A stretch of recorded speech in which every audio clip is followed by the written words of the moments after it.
Despite the proven capability of women in key leadership roles, many women still deal with the internal battles of imposter syndrome and perfectionism, which is hindering their success in work and life. Our guest, Jenn Adamson, is going to help us unravel the struggle and explore the root causes of these issues and so much more, so we can reshape self perception and self worth amongst women. We will discuss practical strategies, coping mechanisms, and mindset shifts that can help you overcome any of these internal struggles so you can navigate the challenges, build resilience, and confidently lead transformative changes in your work and life as a powerhouse leader. Stay with us.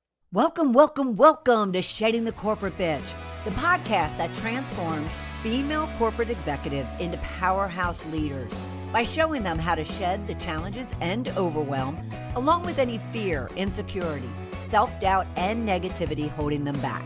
I'm your host, Bernadette Bose of Ball of Fire Coaching, bringing you powerhouse discussions each week to share tips, advice, and sometimes tough love so you create the riches in your work and life you deserve. Let's do this. Jen, how are you? Welcome. Hi, Bernadette. Thank you so much. I'm so great. How are you doing? I am fabulous. I am doing absolutely fabulous. Despite the chill in the air, it is a beautiful day, and I'm so happy to be talking to you. Likewise. Thank you for having me on your show today. You are very welcome. So before we dive into this fabulous conversation we're going to have around self-perceptions and imposter syndrome and a number of things, tell our listeners and viewers a little bit about Jen. Yeah. Oh, I love that question because I love that we can take the titles away and the achievements away and just get back to who we are in our essence. So I'm Jenn Adamson, and I live in Colorado, in northern Colorado, with my 6-year-old daughter. I'm a single mom and in my soulmate love relationship with my partner of 2 years. I love anything that I can do outside in nature. I love yoga, and I really just, if you can find me in this fall weather, just curling up with a book and snuggling up with a cup of coffee. Nice. Well, Colorado is perfect for, outdoor activities and whatnot. So that is fabulous. That is fabulous. So as I mentioned, I want us to really dig into this subject around, just women, despite how much they're advancing, they still are struggling with these internal battles and these internal barriers, as you call them. And so first off, let's back up and say, what are some of the old self-perceptions or even old perceptions that there are out there still when it comes to women's success, their leadership, and a number of other things? Yeah, I love this question. And if I may just share a little bit of context first as to why this is so important, and then I'll come to answering your question. So I coach executive women and female entrepreneurs in a lot of mindset techniques and ways to regulate their nervous system so that they can feel as relaxed as possible as they advance, as they expand into further levels of possibility. And I love my job. I love empowering women. That is my mission in my life. But I came across this unique study that I thought was, it blew my mind. And I'll share what that is. But I knew by being a coach and myself personally being a high achieving woman, I've battled with things like imposter syndrome and perfectionism myself. And it is always a work in progress for me as well, full transparency. Right. But when I came across this study, it was done by Harvard Business Review back in 2019. It mentioned that they did a study, a representative sample of about 360 women who were at some very high level of in their jobs, in their positions. And what they found out was that so this overall study, the overarching study was that they said, Harvard Business Review, keep in mind, very high reputable organization, said that they find that female leaders outperform their male counterparts. Now, no shame. I love men. Like I mentioned, I'm in my soulmate love relationship. We're not here to dog on men. That's not my jam. Right. Right. But what they found is that women leaders significantly outperformed their male counterparts. And what's interesting, Bernadette, is in this study, they found that the ones that were rating them, their managers and direct supervisors, most of them were men, which is interesting, right? Because I will say that there is unconscious bias and there is bias. And, speaking as a white woman, I come from a lot of privilege. I will admit that, right? Yes. So I'm not to say that this is not an issue, and I don't want to sweep that under the rug, but what I found, what they found in this study, which was staggering, is that when they actually asked the women to rate themselves, they weren't as generous. Sure. Weren't as generous. Yeah. And this just illustrates to me, and hopefully to your readers, how prevalent our self-perceptions of ourselves as females and female leaders, and how that actually can hold us back.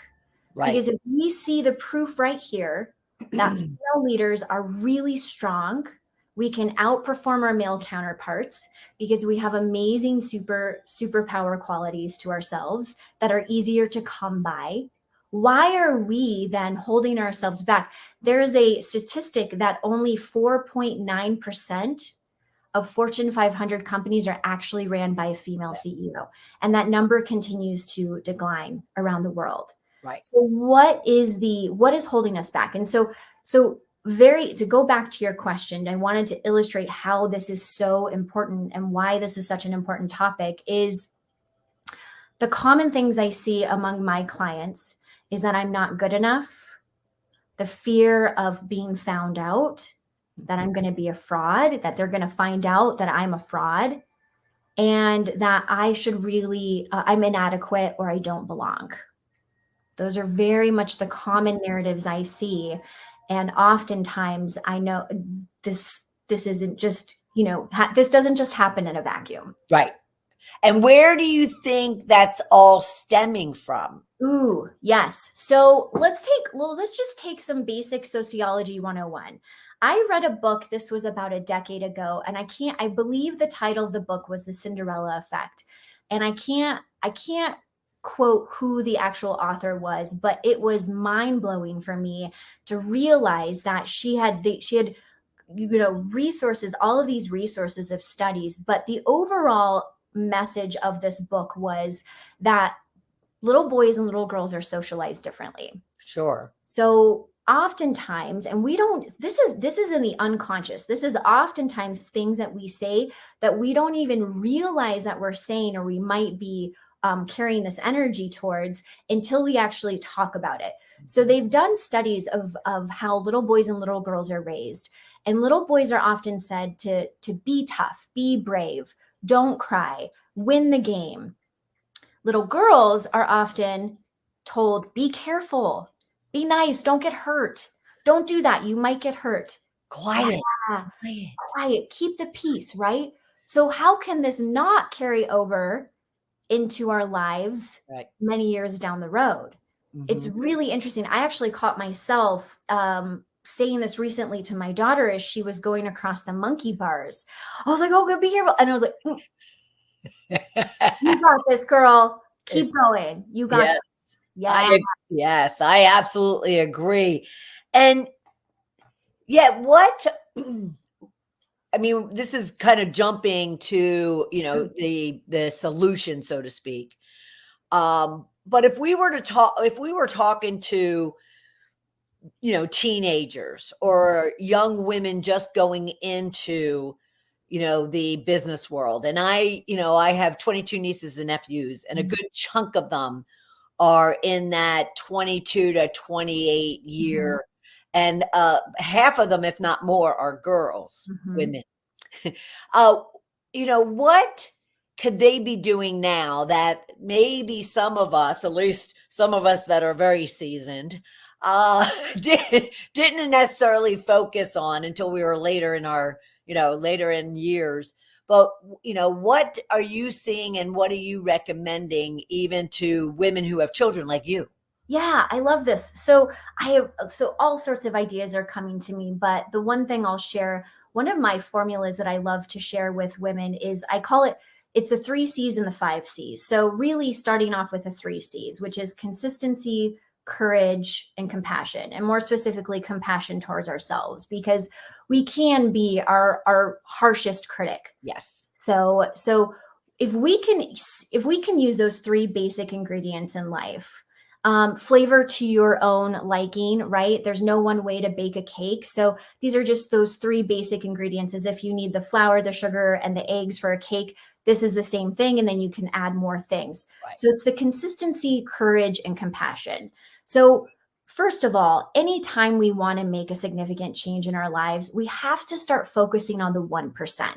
We can't expect ourselves to be these masters or these experts in some industry or area of our lives without first being consistent and doing a 1% improvement every day. So the biggest thing that comes to mind is for, the group of women that you were talking about, younger women who are entering into the workforce.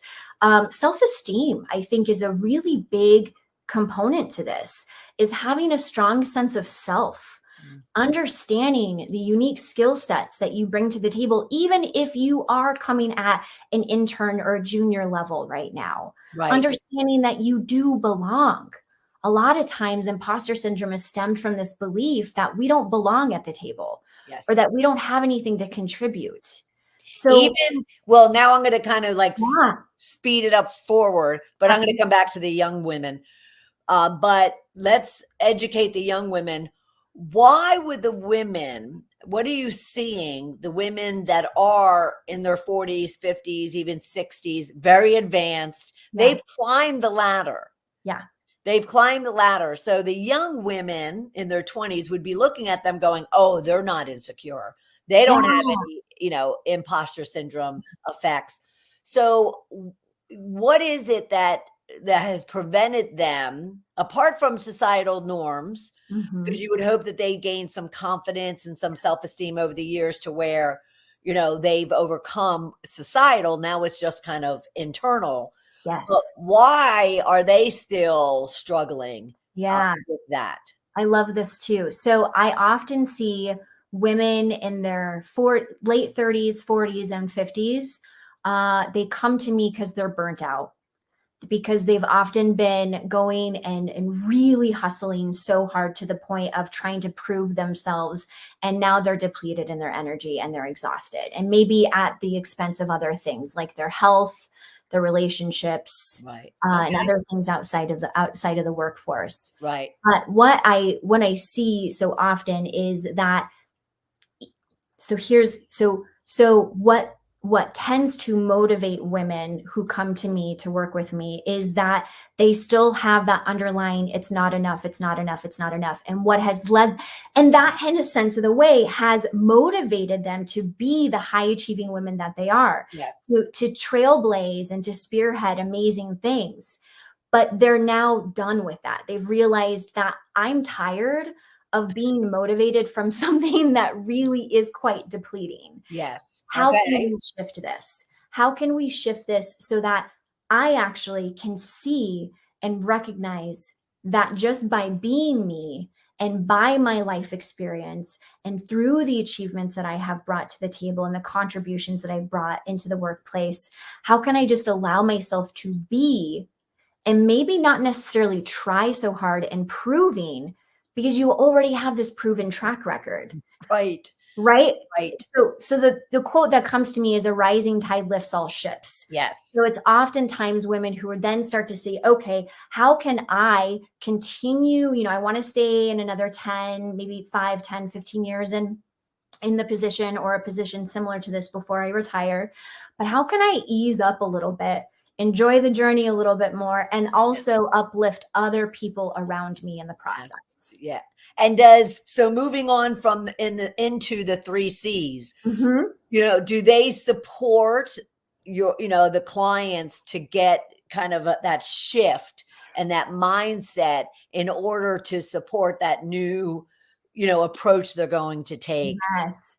Yes. So I often see women in that later stage of life who really may have locked down the consistency and the courage, and maybe even some of the compassion too. Oftentimes they're very empowered women that come to me.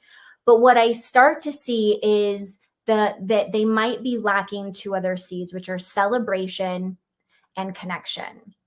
So Ah, connection with themselves, connection with others.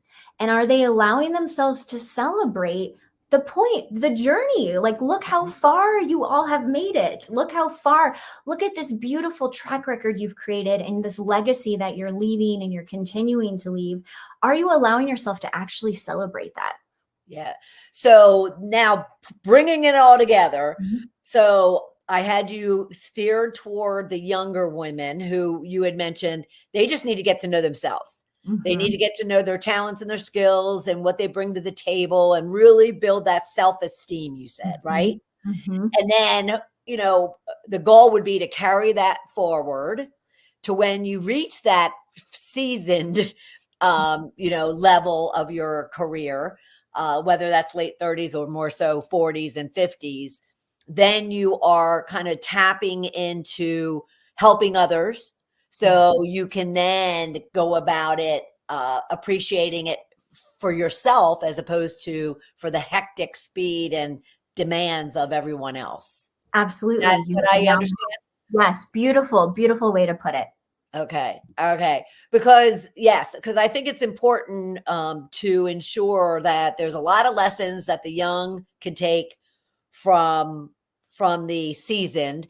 At the same time, when you mentioned compassion, and I love that, have you found, whether it's your clients or not, but have you found that the younger generations, the 20s and 30s, are inherently more compassionate in the workplace than when some of us seasoned ones came up and it was all about the work? Yeah. So, oh, yes. So I would say absolutely. I think just the way that so I feel like technology and its advancements through social media, the internet, all of the we can connect at lightning speed. We can connect with people from around the world. We know things, we know more things happen.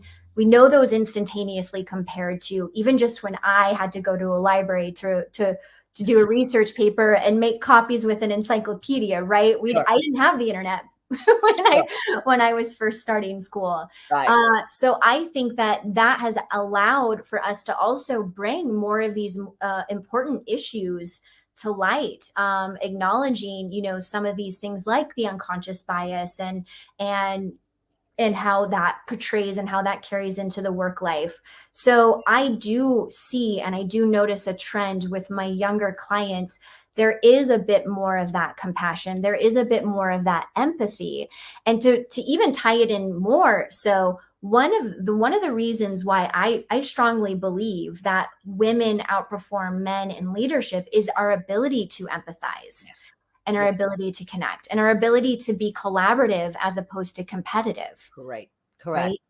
Right. There's a Right. time and a place for all of it, but Yes. those are really strong superpowers that come naturally to us as females. And we should definitely, and those listening and watching should definitely be leveraging them.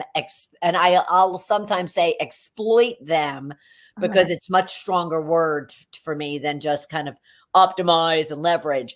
But you're absolutely right. You're absolutely right. Well, use that superpower. Use that Absolutely, superpower. absolutely, right? Yeah. Yes, and discernment too, right? We're not going to just like sprinkle it on and be like like right, we use our judgment and our critical thinking skills, of Yes. course, but there's so many studies, and even just with clients alone, I have a client who she started a new position in tech as a leader, and she inherited a lot of issues with her current team, and just by taking those few extra minutes to get to know her team, Mhm. to build that rapport and that trust, the turnover has it's reduced by 90% in Yes. just 6 months time. They were seeing people going in and out of that organization, and just her ability to connect with her teammates just a few extra minutes right Right. before or after a meeting her boss now, who is a male and is one of the top executives of the C-suite, is noticing her and has a promotion already on the table for her in the next few months because of I it. think we need to dig into that even further Yeah. because, like you, I see it all the time.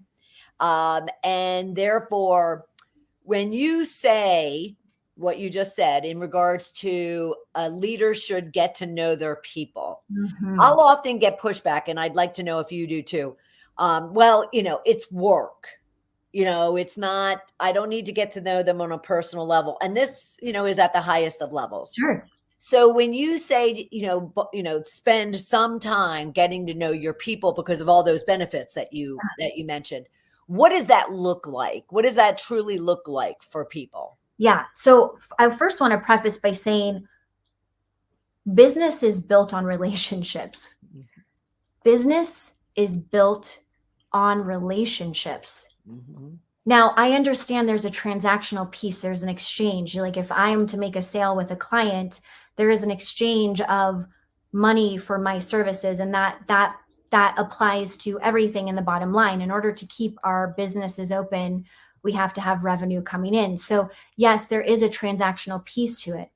But what keeps customers? What keeps customers loyal? What makes them raving fans? What makes your employees raving fans of your organization? Mhm. It's not being seen as a number, it's being seen as a person. Business is all about relationships. Woo, woo, woo, woo, woo, woo, woo. Yay. Yes. So what does it look like? Yeah, Like how deep is I love that it. manager Love it. going with their Yeah. person? You don't need to be deep at all. So I was a practicing register. I still am very part-time, but I was a team lead on a very busy unit. On my hire date was March 9th, 2020, and COVID, as we all know, happened. So I was leading 75 nurses and CNAs. And in fact, in those 2 years that I was a charge nurse, I also helped to reduce the turnover rate in a industry that was burning out at Mhm. an unprecedented level. Right. And it wasn't hard. It was just genuine eye contact, telling someone, I appreciate you, Bernadette. Thank you so much. Hey, can you do this for me right now? I got this, and this going on. And let people know the vision. Why am I delegating this to you right now? Not just barking an order, but I need you to do this right now because of X, Y, and Z. Or how do you get your team on board for the same vision? You can say something like, I have really high expectations, and I'm confident that you can meet these expectations so that we can hit X, Y, and Z goal.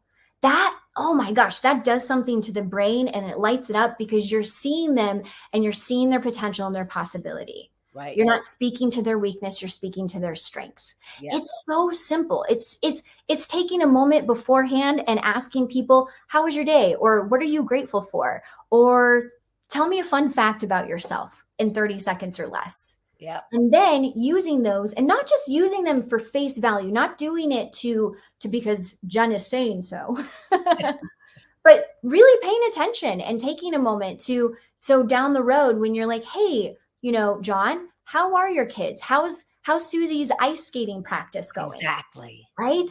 Yes. That means, think about how that makes someone feel. Yes. It's about making people feel a certain way. Right. It does not take that long. It is not that hard. It is quite easy, actually. It We just is. have to do it Now, differently. now, do you often get the excuse from individuals though, I don't have the time to do that? I mean, like you had 70 some odd Yeah. nurses. I don't Yes. have the time. Even if it Yeah. takes 30 seconds, I Yeah. don't have the time. Here's the thing though. Think about the upfront investment versus the ROI, okay? If you don't have the time to build a little bit of rapport from time to time, okay? I know we're all busy. We're all going, going, going. I'm not asking you to do more. I'm asking you to do something different instead. Yes. Just do something different. Think Yes. about the amount of money and time you save by doing something different rather than losing an employee or a whole team and having to retrain and all of the upfront costs that takes and all of the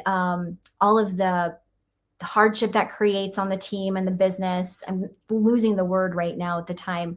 So you have to think about this as a visionary. We have to put our CEO hats on. We have to think of this in the bird's eye view. I know it's so easy to get stuck in the details and the nitty gritty and to be in the trenches, but also as leaders, it is our responsibility. Good, great leaders take their team to those visionary results. They have that vision and they are able to lead their teams. It's not about doing more. It's just about doing things differently and recognizing the costs, the true costs of losing employees and wasting resources if you don't do this differently. Yes. And would you say too, kind of hit them where it hurts when it also hurts them or it benefits them? 100%, 100%. When we lose team members and our team or the culture or the morale is inefficient or not a supportive environment, what are we doing as leaders? We're the ones up at night worried about where we're going to go and what our next steps are and what this is going to look like. We're the ones that end up spinning our wheels as a result, right? Yes. So do yourself the favor too. Absolutely. Do yourself the favor of setting yourself up for success. Yes. Love that. Love that. Love that. All right. So that was awesome. Now I want to kind of continue on with, we talked about some imposter syndrome issues. One of the other areas that you really focus on with your clients is around, and it does impact women more so, is around perfectionism. Mm-hmm. So one, what does that look like? Two, Mm-hmm. what is the impact to that leader plus the people around them? And then what ideas and suggestions do you provide your clients? Yeah, absolutely. So perfectionism can actually be, if you take imposter syndrome and you look at it as the umbrella, perfectionism can sometimes fall, not all the time, but it can sometimes fall under the umbrella of imposter syndrome. And that whole premise is about, I have to do things 100%. Things have to be done 100% perfect 100% of the time. Yeah. And often I will see women who say, I have to do it all myself too. I can't delegate this because no one's going to do it the way that I want it done. Yes. And to some degree, sometimes there may be certain projects that require a little bit more of that oversight. But at what point too are you creating that unnecessary hardship and the energetic expense that it takes to carry the entire load when you have a team and that's what they're designed to do? So perfectionism is, yes, about I have to do it 100% of the time and it has to be perfect 100% of the time. And what that does is that puts so much pressure on ourselves, unnecessary pressure. They have done studies of this as well, where women will look at a job opening and they will compare that to men. You know where I'm going with this. And women will say, well, I don't hit every checkbox, so I'm not going to put myself in the hat for this opportunity.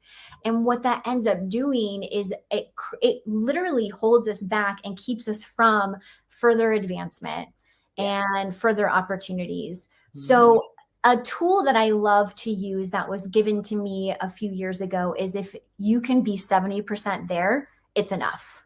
Right. It's enough. Right. You don't have to be 100%. And I think we're all safe. All of your listeners it's probably safe to say, oh yeah, I can hit 70%, maybe even a little higher. Right. Use that as your compass, as your navigation system. Yes. Trust yourself enough that if you know 70%, you can reach the 100% in time when it's needed, right? And you have a team as well. Oftentimes we have teams where our strengths lie or where our weaknesses lie, we hire to those who can play on our weaknesses, who have the opposite, right? So they're complementary. So I might have a weakness in, I'm just throwing something out there, in administrative work and the details and the back end of tech. So then I will look to one of my teammates who's really strong in that to help me and to navigate that as well. So trust yourself enough to utilize your resources. Yeah. Now, is it really trust, or do you find that even women at, significant levels of a business, they aren't very self-aware? Like they haven't done the self-assessments or the 360 assessments, or that taken the time to really understand where are my strengths, my skills, my talents, but where are my gaps and my weaknesses. Do you find that, or does your clientele pretty much kind of have that self-awareness and self-assessment already locked in? I get what you're saying. I would say it's a good 50-50. So it just depends on the situation and the person and their background. I would say I'd say 50% have some really in-depth insight and self-awareness, and then another 50% likely doesn't, because we don't learn these things in school, and there is Right. no judgment or no shame to this. It's just that this isn't oftentimes a thing that's really promoted or encouraged. Yeah. Well, it was also, have you found that, because there was a time, only probably up until like the last 5 or 7 years, Mhm. where having a coach meant there's a development issue. Yeah. Ooh, I Whereas love that. Yes. today, having an executive coach or whatever coach means that you're actually kind of wanting to develop and wanting to grow. It's not about necessarily needing to improve, but wanting to improve. Yes, yes, exactly. So the way I like to use the word coach is kind of like forward, it's like momentum. So often you've reached a certain level of achievement or success in your world, because I believe success is a subjective term depending on what fits for your own definition. And you want to continue the momentum because we're humans, right? And so we need the support, we need the accountability. It really is so helpful when we have someone in our corner that we know can support us. And I like to use three different ways: either the rock, the cheerleader, or the speed bump. So a coach really embodies those three levels of support. Now, we often in our day-to-day lives will have people in our lives who maybe want this, that, or the other, or maybe a combination of one or two. But it's very rare to have someone in our day-to-day life and our normal circle of of people in our social life that can fit all three. So the rock is the person who, well, I'll start with the easy one, the cheerleader, the easy one. We all have a cheerleader, I'm sure. The one who's like, I don't know what you're going through, but I believe in you. Right. You got this. And I'm cheering you on. So I Yeah. had a lot of people when I was working up towards my TEDx talk that were my cheerleaders, and a lot of people on social media who were also my cheerleaders. And I'm so, so grateful for that. And then you have the rock. It's the person in your life who, when the going is tough, you are down in the trenches. It is hard. You are literally putting one foot in front of the other, and you can only see maybe 100 feet out in front of you. Your coach is your rock, the one who is supporting you and holding you and asking you the questions to dig deeper so that you can come through onto the other side. Yes. And then we have the speed bump. The speed bump is the person in our lives who we might need to slow down. We might need to, okay, let's step back for a moment. Let's reevaluate the situation. Where might the gaps be? Where might be some of these missing puzzle pieces? And how can we, in the most graceful way possible, and sometimes in the smoothest way possible, but that's not always the case. Sometimes it's going to be a little bit of, Yes. building destruction and then building back up. But is that okay? How can we look at this from this 360 view, bird's eye view? What do we need to do? Where might we need to scale back? Where might we need to put our focus on? So coach really embodies, a really good coach will embody all three levels of that support. That's the way I like to use to help people to understand. Yes. Yes. And the fact that it's not just about, like it was in the past, that it's a negative. It's an absolute positive and proactive and constructive, wouldn't you say? Absolutely. Oh, 100%. 100%. It's about the present and moving into the future. And I truly believe as humans, we can be limitless in the sense of the way of when we hit, maybe we think like, I know 2 years ago, where I am now is where I wanted to be 2 years ago. But if you were to ask me, oh, I'm good. No, I want to keep going. We're just getting started now. Right. Yeah. You don't want to stop. Exactly. Absolutely not. Exactly. So let me ask you one last question then around coping mechanisms. You talk about coping mechanisms. Mhm. And so share with us, what can women do to kind of deal with these challenges that we've been talking about, these internal barriers, as you call them? Oh, yeah, I love this. Thank you for asking this question. So, the biggest thing that really coming from this very foundational place, we can't build a house until we've created the strong foundation. And going back to the whole basis of how we started this conversation was imposter syndrome and our self perceptions. We as humans, okay, but I'm going to speak specifically to females, we need to feel a certain level of safety and connection, both within ourselves and within with outside in the outer world. That's the only way that we can actually step into expansion. That's the only way that we can achieve our goals, because if we all have achieved goals, there's a big gap of the unknown. It's a gray area where, as much as we can plan and project and predict certain things, it's not always going to go as planned, right? And so to feel that sense of safety and connection within ourselves. And what do I mean by that? I mean believing ourselves, believing that we have the skills, that we have the resources, that we have the support, whether it's within ourselves or looking towards our communities for that support, to take it one step in front of the other so that we can reach those goals. So it's also, again, going back to knowing who you are, knowing what your strengths are. It's that also that connection, going back to the relationships. There's actually another piece to imposter syndrome, which is the soloist. It's the person who thinks that they should do it all by themselves.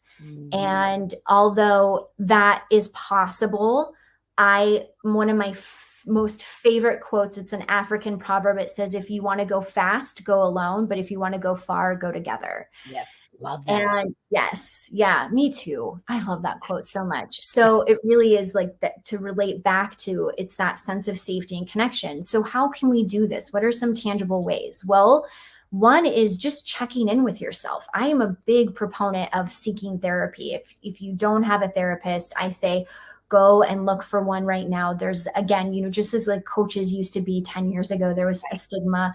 I think sometimes there can still be a stigma. I think we've done a lot as a society and as a collective to open our minds and our hearts to therapy, but our mental health is priority number one. Yeah. We have to start with our mindset and our mental health, because if we don't feel good, sure, physical health is absolutely important too. Coming from a registered nurse, I say that, but if we don't have if we're not consistently in the right headspace, we are going to lack those times where we lack the motivation and our commitment might go down. Absolutely. So leaning onto your resources, leaning onto your support. Also, just some basic, if I can share some, sleep. Make sure, there's so many studies out there that the quality of life is really determined by one key thing, and it's the quality of our sleep. Bed at the same time and wake up at the same time as much as you possibly can every day. Right. If there was one thing that your listeners could do, like, what could I start with right now? It's focus on your sleep. Yeah. Focus on your sleep. Yeah. Another one that I recently heard was just 5 minutes of morning sunlight does something to the brain, and it switches on certain neuroreceptors, and it's fascinating. And so even if you can just have your coffee out on the porch, or if you have a sunroom, and just be in that morning sunlight for 5 minutes, or take your work outside from time to time. Yeah, I do that all the time. Yes, I absolutely agree with you. I love this. This is awesome. I appreciate all these magnificent tips and strategies and insights, because there's some of them that I wasn't even aware of. And I'll definitely be looking into that Harvard Business Review study that you had mentioned. Yes, I can send that to you. Absolutely. So I appreciate that. Well, this has been fabulous, Jen. I so appreciate your time and your wisdom. Likewise, Bernadette, thank you. This was such an amazing conversation. You're so welcome. And everyone, please go and check out Jen. Go to jennadamson.com. Be sure to kind of look at what she does and how she could support you. At the same time, follow her on LinkedIn and Instagram. You could do that at I am Jenn Adamson. I love that. I am Jenn Adamson. So you can follow her both on Instagram and LinkedIn. Jen, thank you again. Thank you so much. What a powerhouse Jenn Adamson is, and what a great conversation we had all around self-perceptions, self-worth, imposter syndrome, perfectionism, and so much more. We covered a great deal, and I'd be really curious as to what you took away from it. And so be sure to go to LinkedIn and leave me a comment or ask us a question, and I'll make sure that Jen even gets a hold of it as well. So go to LinkedIn at Bernadette Bose and be sure to leave your comments. But let me tell you what I walked away with. There was so much. So she talked about a 2019 Harvard Business Review that basically spoke to the fact that female executives outperform male leaders. So if you've been doubting that or questioning yourself around your contribution and your worth in the workplace, it is proven that women outperform male leaders. Now, as Jen said, this isn't about a male bashing conversation. This was more so making sure you understand that if you are dealing with any type of imposter syndrome or self-doubt or questioning your worth and your value and what you're contributing, then you really need to stop. Not only for your own, mindset and your own self-care, but more so because most likely, if you were to ask your male counterparts, they would say the same, that you do outperform many of your peers. So I absolutely loved that. And then she did talk about her 3C model that she uses when it comes to really helping women reframe how they perceive themselves. So she talked about consistency, courage, and compassion, and then even expanded it to 5 when necessary, which included celebration and connection. So I wonder what you took away from her kind of digging into, especially those first 3, because it was quite powerful. And then she really also discussed how, as leaders, our job is to connect with our people to get then the best and the most out of them. Not necessarily quantity wise most, but more so their potential and their, just bringing their best to their job. And so she talked about the fact that, it just takes a few minutes to really get to know your team members to the point where then they really feel trusted, they really feel connected, they really feel engaged and valued, and therefore will show up and do what it is that you need them to do, even during difficult times. But it was a conversation ripe with tips and strategies and things that you could be taking away right now to really propel yourself forward and be that powerhouse leader that you're meant to be. Another note, I am so grateful that you were here with us for this episode and for this conversation with Jen, and I'll look forward to having you for another episode of Shedding the Corporate Bitch. Have a beautiful, beautiful day.